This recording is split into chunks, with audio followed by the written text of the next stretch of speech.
Karebosi. Biasanya di obrolan Karebosi kita membahas mengenai permasalahan politik, sosial, ekonomi. Nah, kali ini kita akan merangkum permasalahan tersebut dalam akses informasi masyarakat dan perannya dalam pengawasan terhadap anggaran pemerintah. Untuk membahas masalah ini sendiri di obrolan Karebosi, kami mengundang Anda di line interaktif di 0411-368-1002 di segmen kedua dan juga selanjutnya. Narasumber saya yang terhormat, selamat malam Profesor Hamdan Johanis. Selamat malam. Sebagai Kepala Pusat Kajian Islam Sains dan Teknologi dari UIN Alauddin Makassar. Selamat malam Prof.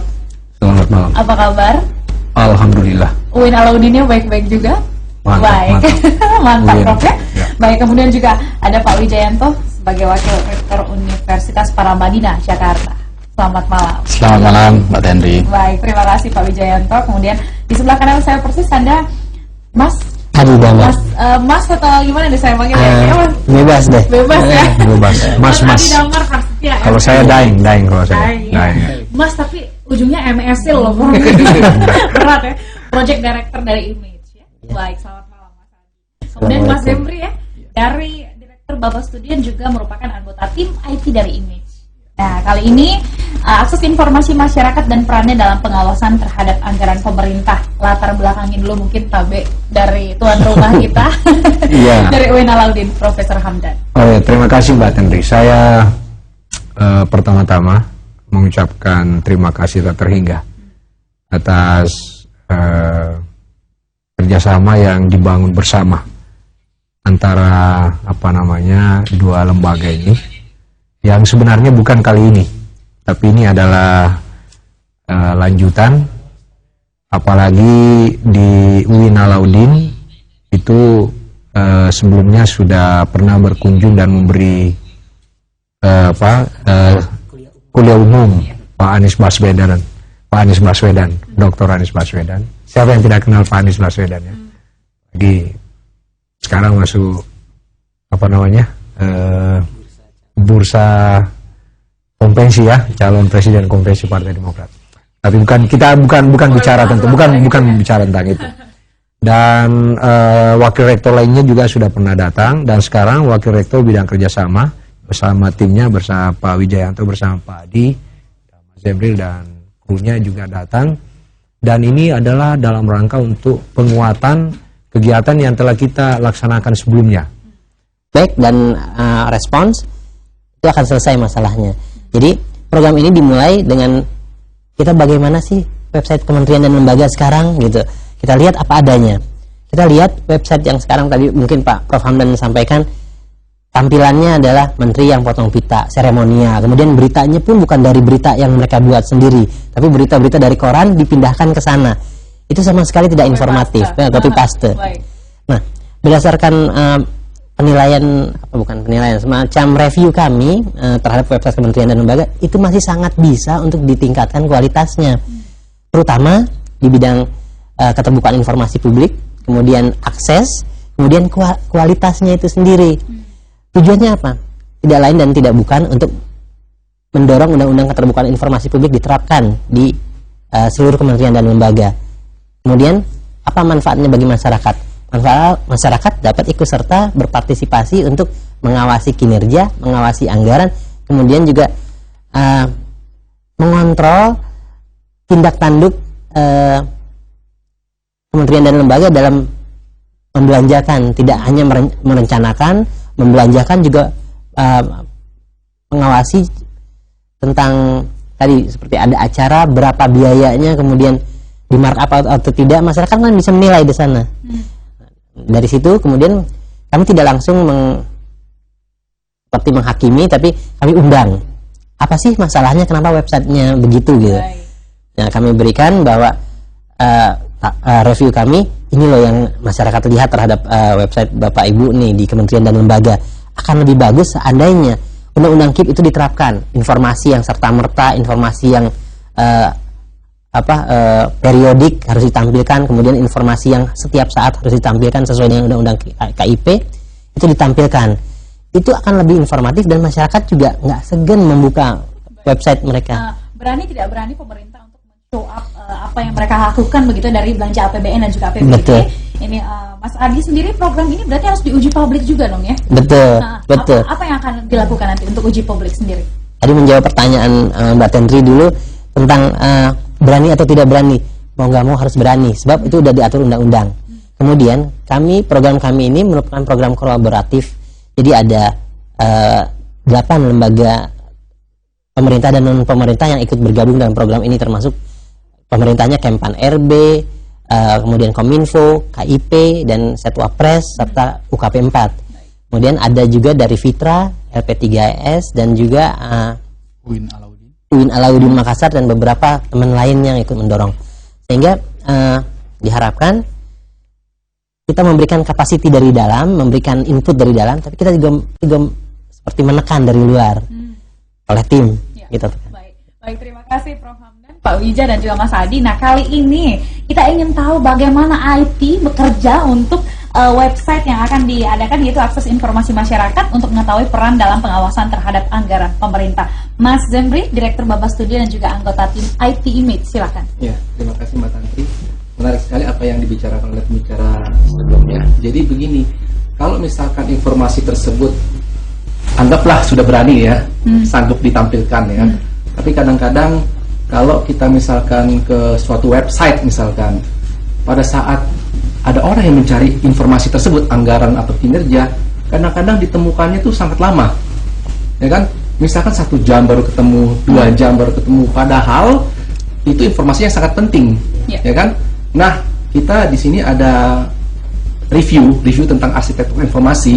Itu bagaimana prioritas informasi yang ditampilkan di website itu, yang mana yang ditampilkan di depan. Jangan sampai informasi penting ditampilkan di belakang dan orang nggak tahu bahwa itu ada informasi tersebut. Padahal informasi tersebut sudah berani ditampilkan. Tapi karena dari kementerian atau lembaga sendiri tidak tahu prioritasnya tersebut, dia meletakkannya sembarangan.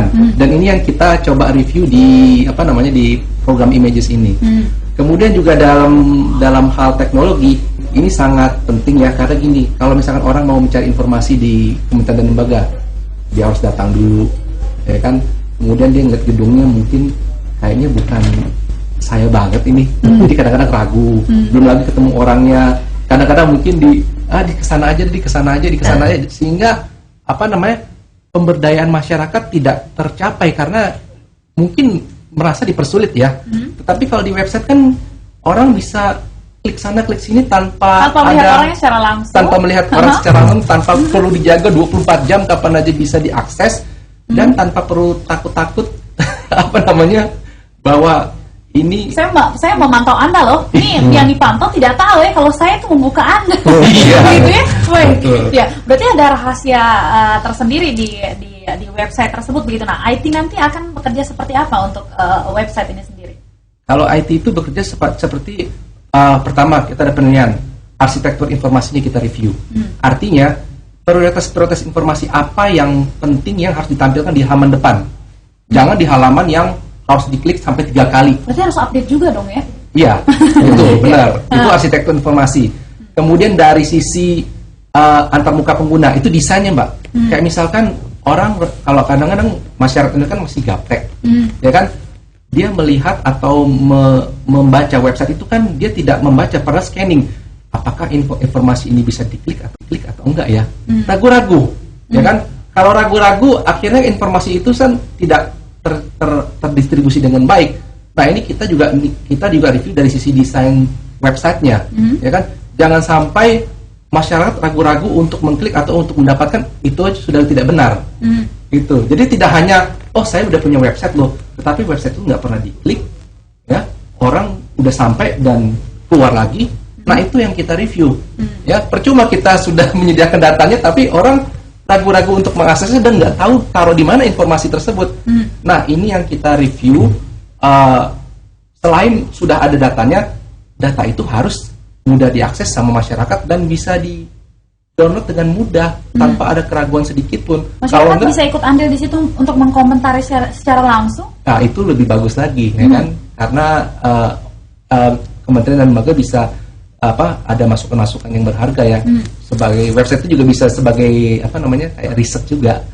Seberapa tingkat kepuasan dari masyarakat atau apa gitu. Jadi dengan teknologi semuanya dipercepat ya dan dipermudah, Dan transparansi itu kan sebenarnya untuk memberdayakan masyarakat sendiri dan juga memberdayakan kementerian dan lembaga itu.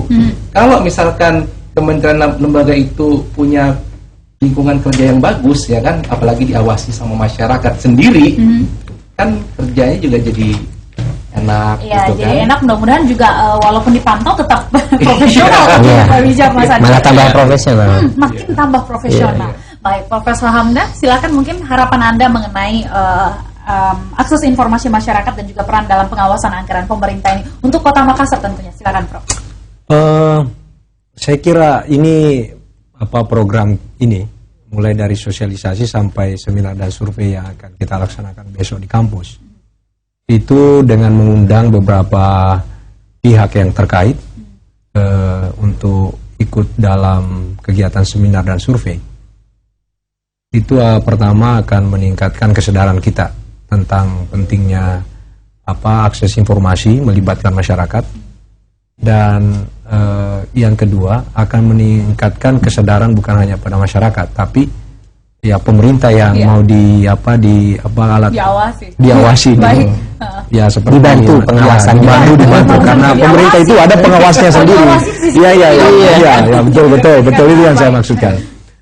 Dibantu untuk bisa menciptakan pemerintah yang kredibel melalui dengan kementerian dan lembaga-lembaga yang dimiliki negara ini bisa semakin dipercaya oleh masyarakat. Baik. Dan itulah harapan kita, dan saya kira harapan kita kegiatan-kegiatan ini akan berkelanjutan dan UIN Alauddin bisa menjadi pionir di tingkat lokal ini dengan menyebarkan gagasan-gagasan ini, mengajak partner-partner dari institusi lembaga untuk bisa mengaktifkan memberi akses informasi kepada masyarakat seluas-luasnya untuk dikritisi. Baik. Saya kira begitu ya. Baik, kita apresiasi dulu untuk Profesor Hamdan Johannes yang berani untuk membuat sebuah terobosan baru ketika bukan diawasi tapi kita membantu untuk mengawasi.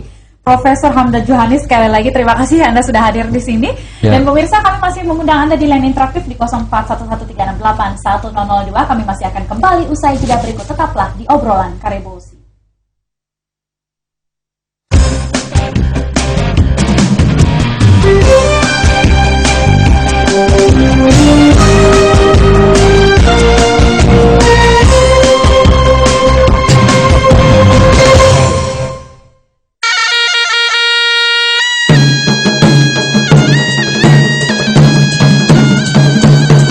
Negara akan maju apabila 2% penduduknya adalah entrepreneur, orang-orang yang hidup dalam dunia kewirausahaan. Gerakan koperasi bukan hanya milik pemerintah, kita semua. Mari kita bergerak bersama. Kita hadirkan ekonomi kita yang makin baik menuju sejahteranya Indonesia dan Sulawesi Selatan yang makin maju. Sulawesi Selatan tidak boleh kalah dengan provinsi lain.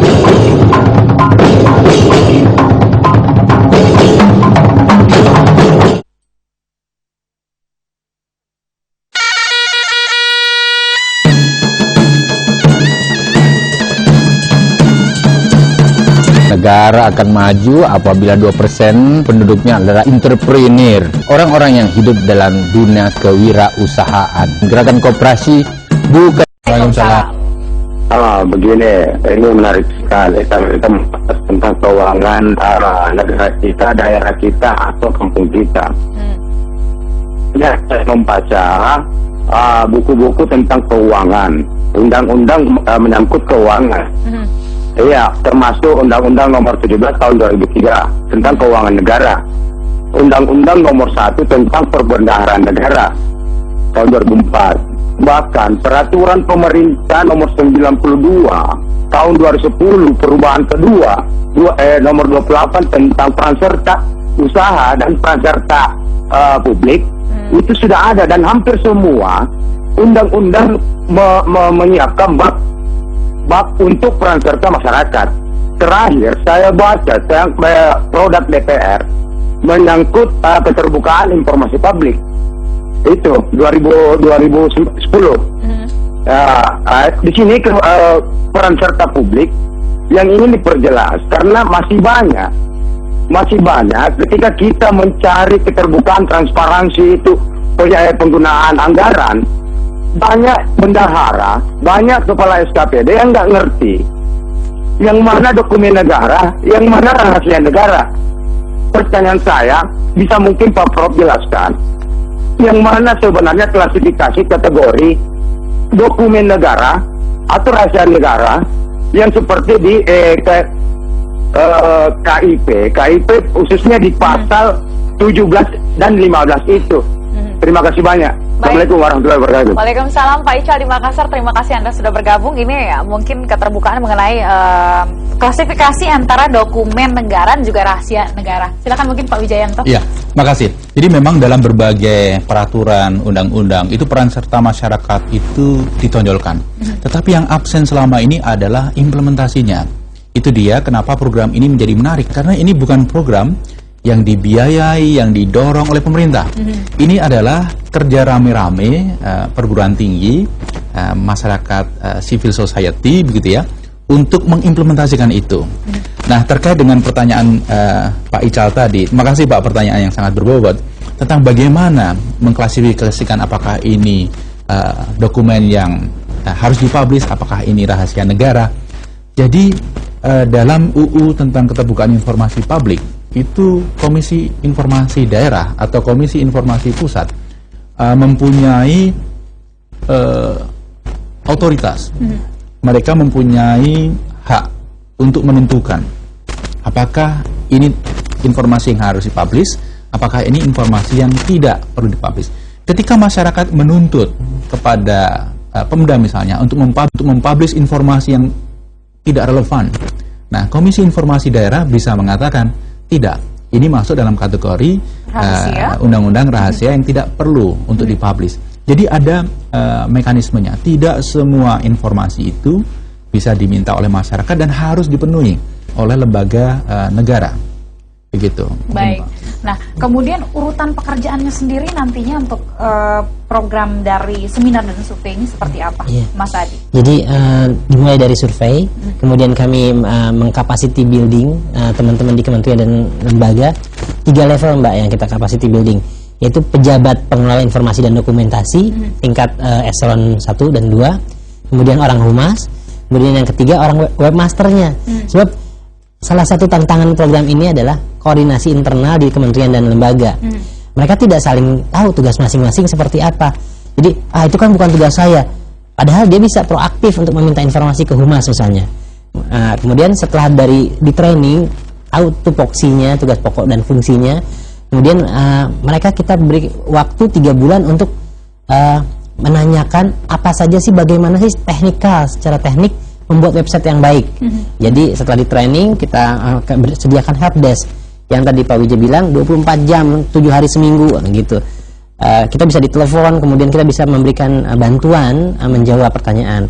Kemudian di sisi lain selama 3 bulan itu kami tidak tinggal diam, kami akan mengadakan sosialisasi di beberapa tempat hampir seluruh Indonesia. Kita adakan sosialisasi tadi untuk meminta masyarakat mulai mengakses informasi publik melalui kementerian dan lembaga.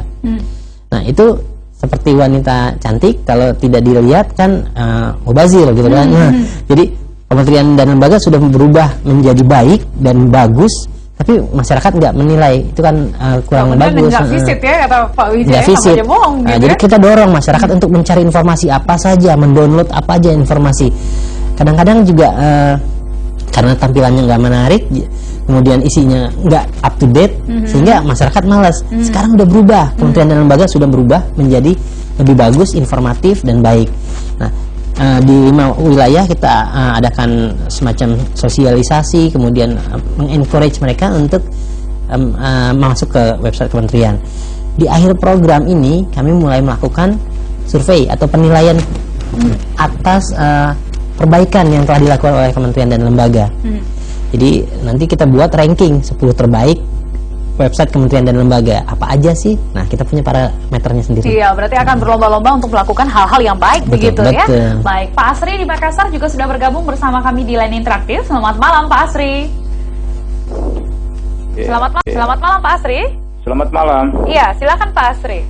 Ya, kalau sebenarnya selama ini kan lembaga-lembaga pengawasan anggaran pemerintah itu saya kira sudah cukup lumayan kalau memang berjalan efektif.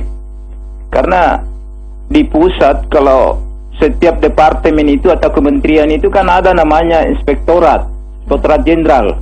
Kemudian di daerah ada inspektorat daerah yang selama ini ada juga pernah diistilahkan Bawasda.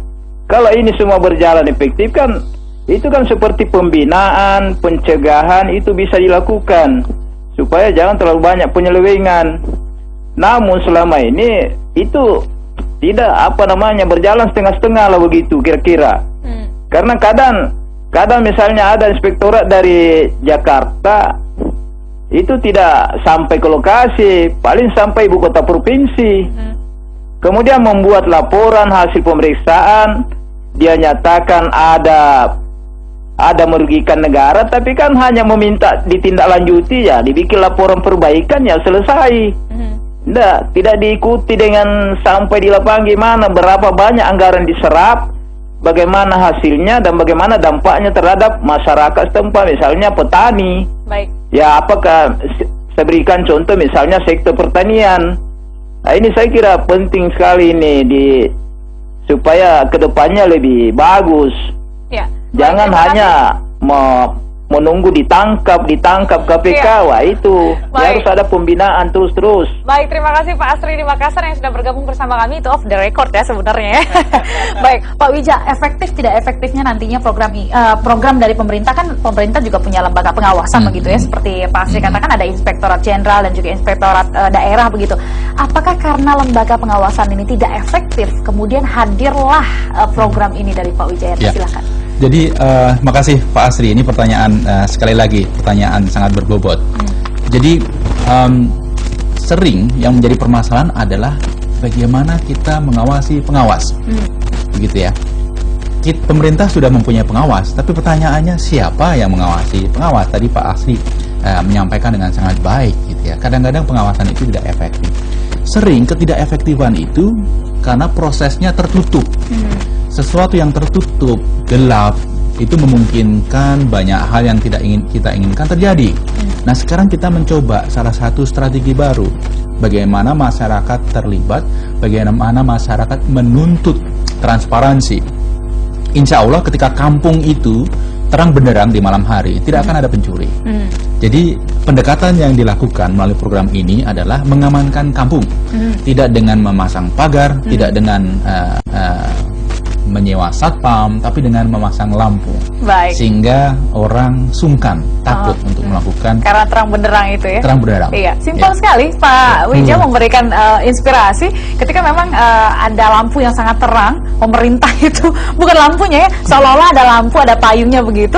Jadi pemerintah juga agak segan kalau mau lari dari kantor mungkin ya. Nah, untuk Pak Zemri sendiri, workshop educate mungkin sudah pernah dilakukan di 47 kementerian dan juga lembaga mengenai program ini sendiri. Silakan Pak Zemri. Tentang workshop itu sudah beberapa kali dilakukan ya untuk kementerian dan lembaga.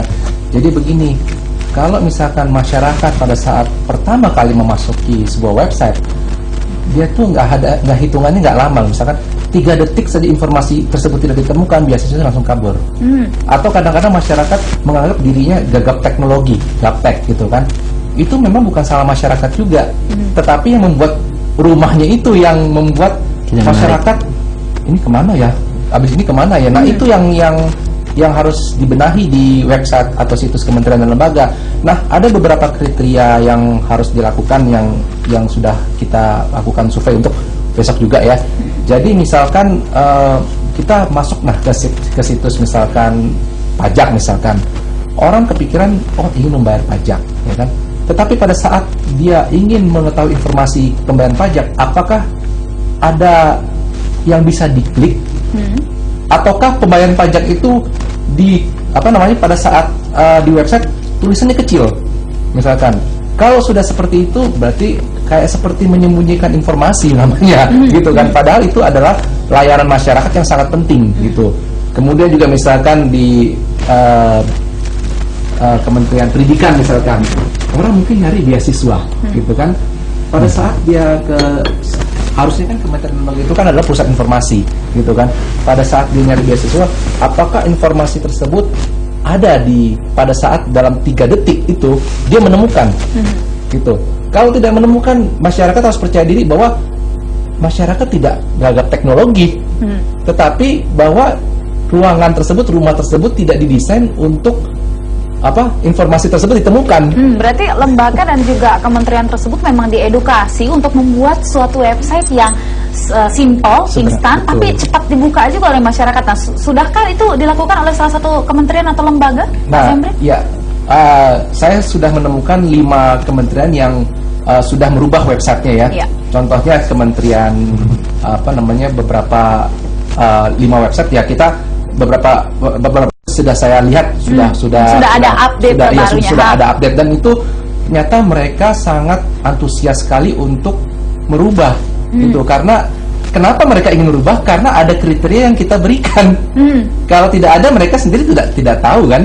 Berarti sebelumnya Pak Zemri melihat mungkin website dari kementerian dan juga lembaga ini berarti tidak mudah dilihat masyarakat begitu ya, sehingga Pak Zemri sendiri membuat website itu menjadi mudah di masyarakat untuk dikenali begitu. Iya betul, karena lagi-lagi ini soal pemberdayaan diri ya. Kalau misalkan kadang-kadang kan membuat rumah pun begitu, ini membuat website pun harus tahu kriteria-kriteria apa yang harus ditampilkan di website itu harus tahu, warnanya yang harus ditampilkan supaya orang enak bacanya juga harus tahu. Kemudian tulisannya juga jangan sampai orang terlalu kecil misalkan membaca tulisan tersebut, itu juga harus tahu berapa ukurannya. Itu ada untuk teknis dari website itu sendiri ya. Kita sudah definisikan, kita sudah standarisasi, dan kita sudah berikan dalam beberapa workshop, sehingga beberapa kementerian yang saya lihat sudah merubah tampilan website tersebut. Baik, terima kasih. Kami masih akan kembali dengan obrolan Karebosi. Pemirsa, tetaplah bersama kami. Anda kembali bersama kami di obrolan Karebosi. Pemirsa, kami masih mengundang Anda di line interaktif di 0411 368 1002 atau 368 1004 dalam akses informasi masyarakat dan perannya dalam pengawasan terhadap anggaran pemerintah. Sensitif sebenarnya berbicara mengenai anggaran pemerintah ya. Namun kembali lagi, anggaran pemerintah ini kan sebetulnya memang uangnya dari masyarakat, Pak Wijaya. Nah, progres agar kementerian dan juga lembaga ini setuju diadakannya program seperti ini dan juga akan ada websitenya, apakah akan ada dibuat kompetisi dan sebagainya seperti itu? Pertama, menjawab pertanyaan apakah mereka mau mempublish informasi keuangan. Jadi informasi keuangan itu adalah milik publik.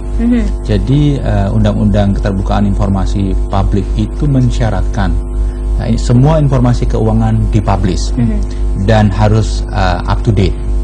Bahkan levelnya cukup detail. Sampai satuan 3 begitu. Nah, yang kedua, bagaimana supaya kementerian dan lembaga dan nanti pada gilirannya pemerintah daerah itu terpacu untuk memperbaiki diri. Saya pikir sekarang ini sebenarnya internal mereka itu sudah merasakan kebutuhan untuk lebih efisien, lebih mudah berkomunikasi dengan masyarakat, dengan publik. Tapi bagaimana untuk mempercepat itu? Kita adakan kompetisi. Jadi 47 kementerian dan lembaga ini kita kompetisikan. Akhir tahun nanti kita akan ranking website mana yang terbaik. Terbaik tidak hanya dalam konteks desain, tapi juga informasi, website manajemen, kemudian faktor-faktor lain kinerja kementerian itu sendiri. Dan ini akan diekspos besar-besaran oleh berbagai media. Nah, bagi kementerian, lembaga, atau pemerintah daerah mendapatkan apresiasi dari masyarakat, diekspos di media, itu sudah merupakan penghargaan yang luar biasa. Nah, terbukti paling tidak hingga hari ini kita melihat ada upaya yang serius dari 47 kementerian dan lembaga itu memperbaiki website-websitenya. Tadi Pak Zemri sudah memberikan indikasi, bahkan ada beberapa yang merubah total, membuat sesuatu yang baru, estetis, dengan desain yang sangat bagus begitu. Baik, Pak Wija, sedikit, kalau website-nya tidak bagus, kemudian internalnya seperti apa? Apakah ini harus disinkronkan antara internal dan juga website mereka? Ya, jadi sebenarnya begini, memperbaiki website kelihatannya sederhana, tetapi harus kita pahami bahwa di belakang website itu ada sistem, ada infrastruktur, ada tim yang selalu mengupdate, selalu menjaga keaktualan informasi. Ketika masyarakat bertanya lewat email atau nanti kita lengkapi Twitter, Facebook, respon time-nya harus cepat. Ini diperlukan tim yang solid di kementerian dan lembaga. Artinya ini juga memaksa kementerian dan lembaga atau pemerintah daerah untuk memperbaiki organisasi internalnya. Jadi perbaikan website ini hanya satu titik di luar yang kelihatan. Ya, akan yang kelihatan gitu ya, yang akan menimbulkan rentetan perbaikan. Seperti di perbankan lah. Mungkin Mbak datang transaksi di teller gitu ya, simple begitu kan. Padahal yang melayani Mbak itu bukan teller, tapi ribuan karyawan bank, sistem komputer yang canggih yang membuat transaksi itu bisa berjalan. Dalam konteks ini website itu hanya media titik awal saja. Betul. Di belakang itu ada rentetan kegiatan yang lain. Betul sekali. Nah, ketika kita menganggap simpel dengan perbankan itu, ketika media itu susah diklik atau tidak lama sekali 3 detik ini kita sudah kecewa ya sebetulnya. Nah, ketika nanti media ini akan digunakan di kementerian dan juga lembaga, kemudian tim yang solid seperti yang Pak Wija katakan tadi, Mas Adi sendiri menanggapinya seperti apa? Kementerian dan lembaga 47 loh ya. Iya. Tim solid itu akan kompetisi. Jadi di pengamatan kami selama ini di kementerian dan lembaga itu ada tetap orang-orang baik, orang-orang yang mau berubah, orang-orang muda yang punya semangat untuk memperbaiki website. Mereka sendiri kadang-kadang gemes dengan websitenya. Oh, website kita tuh gini banget sih gitu. Seharusnya begini-begini, apalagi udah di training kan Pak Zemri gitu. Jadi sebetulnya mereka udah tahu website yang baik seperti apa. Kendalanya lagi begitu mereka mengajukan konsepnya ini loh. Misalnya warna latar belakang tuh harus sesuai dengan visi dan misi kementerian. Misalnya Departemen Agama hijau, misalnya kemudian kelautan biru. Jangan merah muda atau apa gitu. Itu sesuai dengan visi dan misi misalnya. Itu mereka udah punya semacam standar. Nah, tapi kadang-kadang mentok di pimpinannya. Maaf, ada juga yang beberapa yang nggak ngerti. Jadi udah itu aja yang ditampilkan, jangan yang ini. Padahal itu sebetulnya aja, itu penting ya. Betul. Untuk bagian luar sendiri. Dan ya. itu dijamin undang-undang harus ditampilkan. Baik. Dari Humas baru pindah ke Webmaster begitu ya. Baik Pak Zemri, ditahan dulu. Pak Rashid di Makassar sudah bergabung bersama kami di Line Interaktif. Selamat malam Pak Rashid. Selamat malam Mbak. Silakan Pak Rashid. Ini saya mau tanya ini tentang website pemerintahannya. Saya malah berpikirnya kalau website-website khususnya di sosial ini itu hanya sekedar politik pencitraan saja, media untuk pencitraan ya tokoh-tokoh tertentu, itu maksud saya. Nah, dan saya pikir kalau misalnya website digunakan atau berperan untuk pencegahan korupsi, mungkin bagi masyarakat ya mencari informasi tentang hal tersebut mungkin susah untuk kita temukan di website-website pemerintah sekarang. Cuma kita tidak pernah pesimis tentang hal tersebut, mengingat ada misalnya teman-teman atau para pakar akademi dan seterusnya yang berupaya bagaimana agar keterbukaan informasi itu tercipta khususnya di Sulawesi Selatan ini. Nah, yang menjadi masalah mungkin di sini adalah tindak lanjut dari kegiatan ataukah misalnya hal yang seperti ini. Bagaimana kira-kira seandainya atau di masa yang akan datang tindak lanjutnya? Karena kalau bagi kami masyarakat sama saja ya ketika informasinya hanya disampaikan lewat workshop, tetapi pihak pengelola web sendiri tidak pernah mengupdate, memberikan informasi yang terbuka kepada masyarakat. Contoh terkecilnya seperti ini ya, untuk mengakses website milik pemerintahan misalnya, itu jangankan seperti yang dikatakan Pak Zemri butuh 0,3 detik atau sekian itu, kita 10 menit saja belum tentu kita bisa buka websitenya. Kenapa? Karena yang ada cuma foto dan video-video. Baik, terima kasih Pak Rashid. Iya. Anda Ya, sudah saya pikir bergabung. itu ya. Terima kasih Pak Rashid, Anda sudah bergabung bersama kami. Baik, terima kasih. Mungkin Pak Zemri dulu ya, Pak Wija. Pak Zemri, website sekarang ini digunakan untuk pencitraan tokoh ya. Kalau misalkan untuk Kota Makassar begitu, memang sih ada beberapa website yang memang untuk pencitraan seperti Facebook, Twitter dan sebagainya. Nah, kali ini ada yang bilang kalau website pemerintahan ini cuma untuk pencitraan tokoh semata. Apakah ini juga akan dilakukan nanti? Akan ada foto-foto juga di website itu, Pak Zemri? Iya, foto-foto itu seharusnya berhubungan dengan kepentingan masyarakat, itu yang paling penting. Karena tujuannya memang untuk masyarakat. Karena jangan sampai masyarakat ke website tersebut, ini kayaknya bukan rumahku nih. Jangan merasa seperti itu. Kalau udah merasa seperti itu, berarti website tersebut memang tidak bermanfaat bagi masyarakat. Kemudian juga tadi saya akan menambah beberapa kriteria lagi yang harus ada di website kementerian itu. Itu harus ada fitur pencariannya. Ya kan? Kalau misalkan masyarakat kan seperti sekarang kalau masyarakat ingin mencari informasi pastikan ke Google ya dan mencari. Nah di situs kementerian harus ada seperti itu. Kalau ingin mencari apapun yang berhubungan dengan kepentingan masyarakat, dia akan ketemu di sana. Dan apakah pada saat dia mengetikkan kata kunci tersebut, misalkan ingin mencari sesuatu, apakah hasil pencarian itu sesuai dengan keinginan masyarakat? Kalau tidak sesuai dengan keinginan masyarakat, itu pun nanti ada penilaiannya gitu. Jangan hanya fitur-fiturnya, kadang-kadang kan gitu, pokoknya ada fitur ininya, ada fitur itu. Tapi kalau nggak berfungsi kan percuma. Tidak tersampaikan dengan baik, dan apa yang diinginkan masyarakat untuk mendapat informasi kosong ya. Akhirnya masyarakat tidak pernah mengunjungi lagi website tersebut akhirnya. Iya, Nah, itu. ada kejenuhan tersendiri ketika informasi yang dicari tidak ada. Namun mengenai pencitraan itu berarti boleh upload foto yang berhubungan dengan kepentingan masyarakat begitu ya. Berarti sudah disosialisasikan. Termasuk kinerjanya kan boleh ditampilkan. Iya, kinerja ditampilkan dan misalkan ada pergi study tour atau ada study banding begitu ya. Mungkin di show up di sana begitu ya. Tapi memang jadinya kita harus memilih dan memilah mana yang harus ditampilkan di halaman muka, mana halaman berikutnya gitu. Tapi pada dasarnya seandainya website kementerian atau lembaga dan pemerintah daerah ditujukan untuk masyarakat, seharusnya sudut pandangnya dari sisi masyarakat, bukan dari sisi pembuat. Tapi dari sisi masyarakat itu butuhnya apa sih gitu. Kalau masyarakat butuhnya apa, insya Allah rumahnya seperti Pak Jamin bilang, ini ada rumah saya ngerti di sini, saya familiar dengan kondisi ini, informasi pun bisa kami dapat di sini. Baik, terima kasih Mas Adi.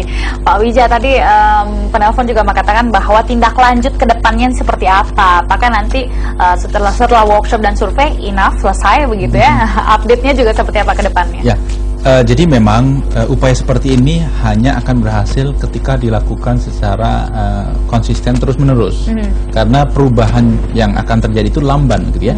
Dalam setahun tidak banyak yang kita bisa harapkan gitu ya. Karena harus merubah mindset pemerintah, pada saat yang bersamaan harus merubah dan mendorong peran serta masyarakat gitu ya. Nah, dalam konteks itu program ini sendiri berjangka waktu 2 tahun. Jadi ini tahun pertama, tahun kedua akan kita lakukan hal yang sama. Kemudian tahun ketiga, keempat, dan kelima kita bahkan berencana untuk mendorong lebih banyak lagi kementerian dan lembaga yang terlibat, dan bahkan ke level pemerintah daerah. Jadi 47 ini anggap saja sebagai pilot project sebelum akhirnya nanti di tahun-tahun mendatang skalanya akan kita lipat gandakan. Saya sangat optimis gitu ya, belajar dari pengalaman negara-negara maju. Website pemerintah itu di sana dijadikan sumber informasi luar biasa bagi mahasiswa yang menulis skripsi, mahasiswa menulis tesis, kemudian disertasi, atau juga media wartawan yang ingin menulis sesuatu. Jadi pemerintah pasti akan terdorong untuk menginformasikan sesuatu yang berkualitas di situ. Karena kalau tidak pasti akan ketahuan. Ada kualitas, betul sekali Pak Wijaya. Itu yang dari tadi saya tunggu. Ada kualitas dari kinerja pemerintah untuk di show up ke masyarakat begitu ya, agar dihargai juga sama masyarakat. Jangan sampai berpikir ya negatif lah ya mengenai pemerintah. Ini saatnya kita berpikir positif dan silakan bergabung bersama kami untuk berkonsultasi mengenai hal-hal pemerintahan begitu ya. Pak Wija, satu lagi tanggapan masyarakat mengenai program ini sebelum di Makassar, Pak Wija dan juga teman-teman sempat berkunjung ke kemana saja untuk santai ini? Ya, kita berkunjung ke beberapa daerah. Jadi kita sudah di Sumatera itu di Palembang, kemudian di Jawa kita di Jakarta dan Bandung, kemudian di Banjarmasin dan di ujung Makassar. Makassar memang kita jadikan gong sebelum kompetisi itu dilakukan pada bulan Desember nanti. Kenapa dijadikan gong? Ya karena Makassar ini kita tahu lah sangat dinamis masyarakatnya begitu ya. Masyarakat sangat proaktif, ingin ikut mengawasi program-program pembangunan, anggaran dan lain sebagainya. Saya rasa cukup menggembirakan gitu ya. Walaupun memang harus kita dorong lebih lagi, terutama untuk daerah-daerah di luar Makassar. Makassar saya tidak melihat ada isu yang signifikan. Mudah-mudahan tanggapan masyarakat juga mendukung mengenai hal ini sendiri ya. Penelpon juga mendukung sepertinya ya. Jadi Mas Adi tadi ada juga yang mengatakan bahwa Inspektorat Jenderal dan juga Inspektorat Daerah ini tidak efektif. Bukan tidak efektif ya, Mas Adi. Bukan tidak efektif ya. Program ini justru membantu dari sisi masyarakat ya. Baik. Jadi itu inspektorat yang ada di kementerian dan lembaga atau lembaga-lembaga pemerintah itu mengawasi dari dalam. Nah, program ini membantu mengawasi dari luar, mengawasi kemudian memberi masukan bagaimana solusi yang baik gitu. Itu masyarakat langsung interaktif dengan kementerian dan lembaga. Baik, berarti bersama-sama beriringan ya, bukannya kita menyaingi ya, bukan menyaingi ataupun malahan berhadapan secara langsung, tapi kita berdampingan, duduk bersama memperbaiki negara. Iya, baik, terima kasih Mas Adi. Kemudian Pak Zemri, perlu kita ketahui, masyarakat di Kota Makassar juga perlu tahu apakah nantinya website ini sendiri bisa di-download di tablet-tablet yang kita punya, begitu? Iya, rencananya untuk untuk yang mungkin tahun ini kriteria itu ada ya, ada, tapi mungkin tidak terlalu detail. Kayak misalkan yang penting ada tautan untuk versi mobile dan tablet aja lah. Tapi kita untuk konten ini kita masih belum terlalu terlalu detail ya. Tapi itu ada. Saya lihat ada, kalau dari 47 kementerian mungkin tidak terlalu banyak yang menyediakan tautan itu. Tapi untuk kedepannya harus, karena dimanapun kita lihat masyarakat tidak bisa lepas dari apa yang namanya handphone, tidak bisa lepas apa yang dari tablet segala macam. Dan kalau misalkan situs pemerintah dan lembaga itu bisa menjadikan pusat informasi, kan mereka juga senang. Nggak usah kemana-mana. Nggak usah kemana-mana lagi. Betul. Update, bangun tidur langsung lihat update pemerintah, ngapain aja nih pemerintah ya. Minggu depan mau ngapain, terus bisa acaranya apa aja. Kasih masukan nih, harusnya diperbaiki di sini nih gitu. Bertambah banyak lagi berarti ya. Kegiatan masyarakat berarti bisa berperan langsung. Wah, seru ini pasti. Baiklah pemirsa, kami masih akan kembali di obrolan Karebosi di segmen yang terakhir. Jangan kemana-mana, pastikan Anda masih bersama kami.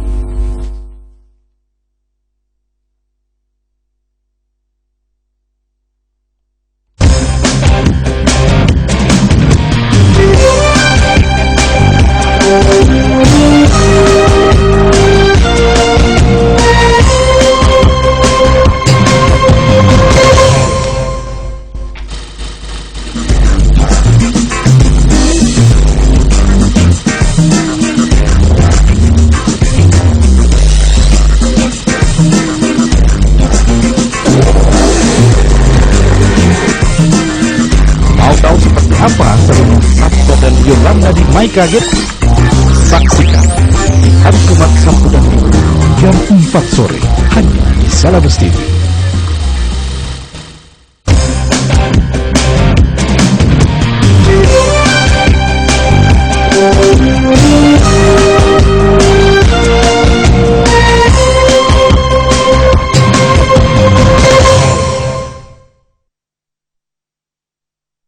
Masih bersama kami pemirsa di Akses Informasi Masyarakat dan perannya dalam pengawasan terhadap anggaran pemerintah. Kali ini sudah masuk di segmen yang terakhir. Mungkin Pak Wijayanto, harapan Anda dan juga closing statement untuk malam hari ini seperti apa? Silakan. Ya, selama ini kita concern dengan korupsi yang begitu merajalela di Indonesia gitu ya. Padahal kita lihat KPK sudah bekerja keras melakukan upaya penangkapan gitu ya.